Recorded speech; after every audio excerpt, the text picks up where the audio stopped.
বাবা আমি নায়ক হব, বাবা আমি নায়ক হব, শ্রীদেবীর ছোট মেয়েকে আমার নায়িকা নেব। বাবা বলে ছেলে আমার তুই একটা মহারাজা, শরীর তোর পাহাড়ের মতো, অভিনয় ভীষণ খাজা, প্রথম সিনেমায় ছড়িয়ে করলি তুই একাকার, চিন্তা করিস না আমার আছে জোরে টাকার, বিদেশ থেকে করলি তুই ভালো করে অভিনয় পাস, দিলি আমার পিছনে আছলা একটা বাঁশ, লাপাতার লেডিস করে কামালাম যত সম্মান, সেই সব কি তুই ছিনিয়ে নিতে চাস? বাবা আমি নায়ক হব, বাবা আমি নায়ক হব, অদ্বৈত চন্দনকে ডিরেক্টর নেব, তোমার হাউসের ছেলে করেছে ভালো ছবি, বলে জুনেদ তুই নাকি নায়ক হবি।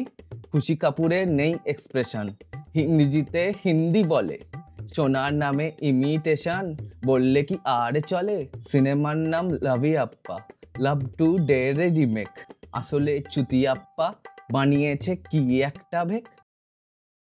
তো কেমন লাগলো যেটা আমি এক্ষুনি করে শোনালাম?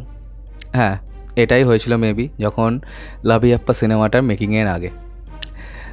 অনেকবার আমি স্ক্রিনের দিকে তাকাচ্ছিলাম কম্পিউটারে, কারণ আমার গানটা পুরোটাই কম্পিউটারে লেখা ছিল এবং আমি লিখেছি, এটা কোনো কপিরাইট কিন্তু সেভাবে নেই, তো কেউ স্ট্রাইক দিয়ে দেবেন না আবার। হ্যাঁ, তো এই যে ব্যাপারটা আমাকে একটু করার ইচ্ছে হলো, তোমরা বলো তোমাদের কেমন লেগেছে। তো সব মিলিয়ে আবার যে ট্রেলারটার মধ্যে চলে আসি, তো ট্রেলারটা পুরোপুরি আমার জন্য একটা কি বলবো,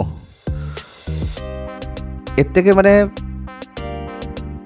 ফালতু জিনিস আমি কোনোদিন দেখিনি। আমার মনে হয় এর থেকে আমরা যদি যশের অভিনয় দেখি সেটা কিন্তু অনেকটা ভালো হয়। মানে যদি আমরা মেন্টাল সিনেমা ট্রেলারটা দেখি এবং এই সিনেমা ট্রেলারটা দেখি, দুটো পাশাপাশি দাঁড়িয়ে রাখলে কোথাও না কোথাও আমার মনে হয় মেন্টাল সিনেমাটা যে ট্রেলারটা অন্তত হয়েছিল সেটা কিন্তু দেখে বেশ ভালো লাগবে। এত ভালো একটা সিনেমার যখন রিমেক করছে, ওরা ভেবেছিল যে এই সিনেমাটাকেও দেখে না। এবং আমি জানি না এই যে বলিউডের লোকগুলো বেসিক্যালি মানে যে কোনো একটা পর্যায়ে যদি কেউ পৌঁছে যায় না, তখন মনে করে যে সে যেটা দেখছে সেটাই কিন্তু সুপিরিয়ার, আর কেউ সেইটা কিন্তু অ্যাক্সেস পায় না। কিন্তু এখন লোকে জানে না যে ইন্ডিয়ার যে কোনো প্রদেশে কিন্তু সিনেমা আটকে নেই, সিনেমা এখন ভাষা দিয়ে কিন্তু আর বন্টন করা যায় না।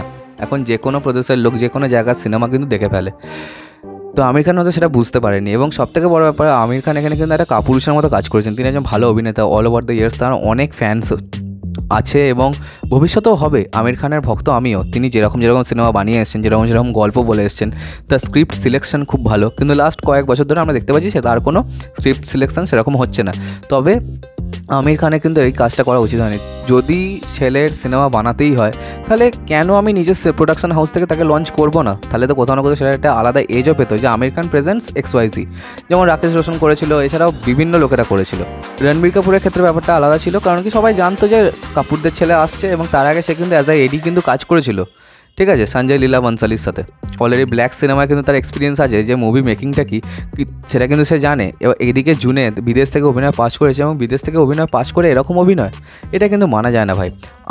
আশুতোষ রানার মতো অভিনেতাকে প্যাডিং দেওয়ার জন্য নিয়ে রেখে দিয়েছে।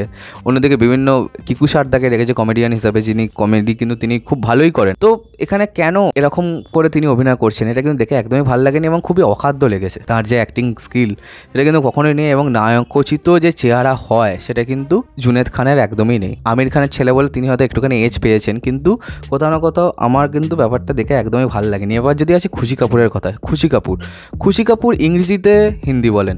এর আগে যখন দেখেছিলাম আর্চিজ সিনেমাটা, সেই কীরকম করে ডায়ালগ বলছে, উসকো ক্যা পাতা, এভাবে, এটা কীভাবে হিন্দি, মানে বাচন ভঙ্গিই তার নেই, ঠিক আছে। এবং এখানে একটা জায়গায় থু থু থু বলছিল না,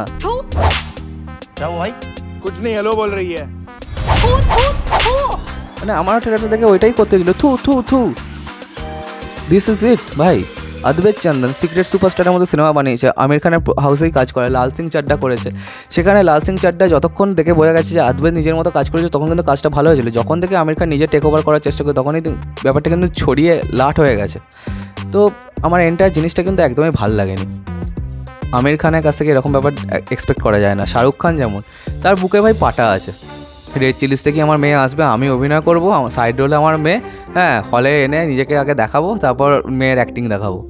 অ্যাক্টিং পারুক আর নাই পারুক, ছেলের ডিরেকশান, মানে ছেলের ডিরেক্ট করা সিনেমা সিরিজ প্রডিউস হবে তো হবে, আমার প্রোডাকশন হাউস থেকেই হবে। তো এই যে জিনিসগুলো, এগুলো কিন্তু করা উচিত ভাই, তাহলে একটা কোথাও না কোথাও সেই ছেলেটারও ইয়ে হয়। এবার এই যে ফ্যান্টম, ও দেখাচ্ছে যে আমার ছেলে অডিশন দিয়ে বিভিন্ন ইয়ে করে, হ্যাঁ, তারপর কাজ পেয়েছে। এগুলো তো একদমই ঠিক নয় না। ফ্যান্টম তো আর অনুরাগ কাশ্যপদের নেই, তারা তো বেচে দিয়েছে কোম্পানি, একটা অন্য মহিলা কিনেছে, তো কেন এরকম, তাই না? আমরা যদি দেখি যে আমির খান যখন ইমরান খানকে লঞ্চ করেছেন, সে কিন্তু তার সেই ছেলেটার মধ্যে পোটেনশিয়াল ছিল ভাই, তাকে দেখে কিন্তু ভালো লেগেছিলো। ঠিক আছে, ইমরান খান যতগুলো সিনেমা করেছে সেগুলোর মধ্যে কিন্তু আমাদের কোথাও না কোথাও একটা নস্টালজিক ভ্যালু কিন্তু থেকে যায়। ইমরান খান কিন্তু আরবান সেন্টারে ইউথদের মধ্যে কিন্তু খুব বেশিভাবে পপুলার ছিল। ইমরান এবং রণবীরের যাত্রাটা একসাথেই শুরু হয়েছিল, কিন্তু কোথাও না কোথাও রণবীর অনেকটা এগিয়ে যায়, ইমরান কিন্তু অতখানি এগোতে পারে না। তো এই যে জিনিসটা আমার কিন্তু দেখে অতটাও ভালো লাগেনি, এবং এন্টায়ার ট্রেলারটা খুবই জঘন্য, এবং সিনেমাটা আমি লিখে দিচ্ছি হলে কিন্তু একদমই চলবে না, মুখ তুবড়ে পড়বে। জুনেদ দেখা যাক এর পরে কী করেন। হ্যাঁ, যদি ভালো একটা নায়ক পায় বলিউড তাহলে খুবই ভালো হবে, কারণ খানস এবং কাপুরস এদের কিন্তু বয়সে নতুন কিন্তু নায়ক আসছে না, তো নতুন নায়ক যদি আসে তাহলে আনন্দেরই বিষয় সেটা।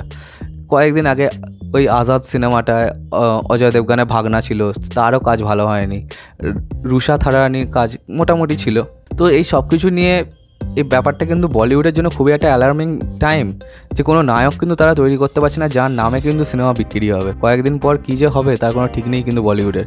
সমস্ত ইন্ডাস্ট্রির ক্ষেত্রেই এই জিনিসগুলো যত তাড়াতাড়ি ফিগার আউট করা যায় ততই কিন্তু ভালো। আমরা যারা মুভি লাভার্স, আমরা কিন্তু অনেক সময় নায়কের মুখ দেখেও কিন্তু সিনেমা দেখতে চলে যাই। তো চলো আজকের মতো ভিডিওটা এখানে শেষ করলাম। কমেন্ট করে জানাও যে তোমাদের কেমন লেগেছে লাভ ইউ আপার ট্রেলারটা, আর সাবস্ক্রাইবটা প্লিজ করে দেওয়া। তো আমার সাথে তোমাদের আবার দেখা হয়। Bye bye.